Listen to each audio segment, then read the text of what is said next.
আজকে আমরা কাঁকড়ার ঝাল তৈরি করব। কাঁকড়ার ঝাল করার জন্য এক টুকরা আদা নিয়েছি, হাফ চামচ জিরা নিয়েছি গোটা, 1 চামচ হলুদ নিয়েছি, 4টে কোয়া রসুন নিয়েছি, একটা গোটা টমেটো নিয়ে একটা পেঁয়াজ নিয়েছি আর সামান্য পরিমাণ লবণ। টমেটো বাদে বাকি উপকরণগুলি একটু জল দিয়ে পেস্ট করে নেব। আমাদের পেস্টটা রেডি হয়ে গেছে।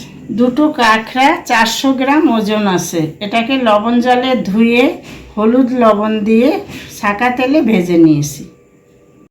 এখন এর ভেতরে পেস্ট করা মশলাটি দিয়ে দেবো মাখানোর জন্য।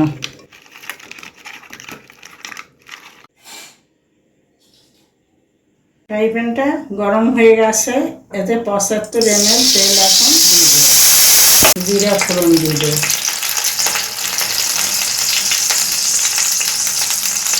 এখন এই টমেটোটাকে তেলের মধ্যে ছেড়ে দেবো। যত সময় কষানো না হবে তত সময় নেড়ে যেতে হবে।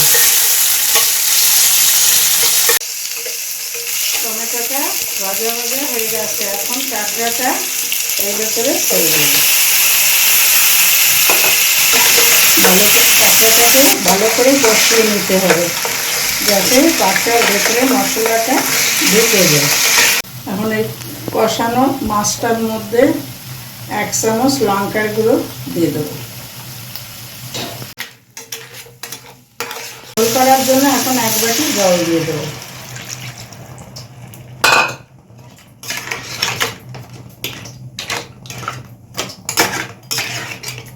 আমাদের কাঁকড়ার রেসিপি হয়ে গেছে। আমার রেসিপিটি দেখে যদি আপনাদের পছন্দ হয়, একটা চ্যানেলটিকে সাবস্ক্রাইব করুন।